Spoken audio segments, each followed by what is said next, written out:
La terre tremble au Japon. En 24 heures, le sud-ouest du pays a été frappé par 2 séismes et de nombreuses répliques. L'alerte au tsunami a été levée, mais au moins 16 personnes ont été tuées et des centaines d'autres blessées. Les dégâts sont extrêmement nombreux. Voyez ces dernières images commentées par Florent Rodeau. C'est au petit matin qu'on se rend mieux compte de l'ampleur des dégâts. À l'image de cette route ensevelie par un impressionnant glissement de terrain, une bonne partie de la région de Kumamoto est désormais méconnaissable.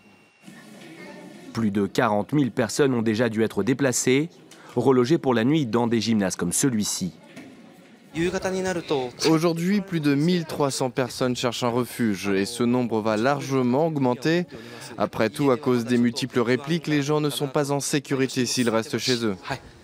Ce nouveau séisme, le deuxième en 2 jours, a frappé la région de Kumamoto dans la nuit de vendredi à samedi. De nombreux départs de feu ont été signalés un peu partout dans la ville, obligeant les pompiers à multiplier les interventions. Les équipes de secours sont elles aussi sur le pied de guerre et tentent de retrouver des survivants sous les décombres. Parfois le miracle se produit, comme avec ce bébé retrouvé sous une maison effondrée. Le Premier ministre Shinzo Abe s'est rendu sur place pour constater l'étendue de la catastrophe. Il a promis de faire tout son possible pour venir en aide à la population, en déployant notamment 20 000 soldats dans la région.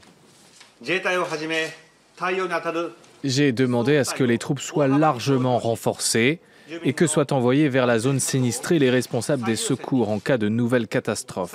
Cela permettra de concentrer pleinement les efforts du gouvernement en matière d'évacuation et d'opérations de sauvetage. Les tremblements de terre de ces derniers jours sont les plus importants sur le sol japonais depuis 2011 et celui à l'origine de la catastrophe de Fukushima.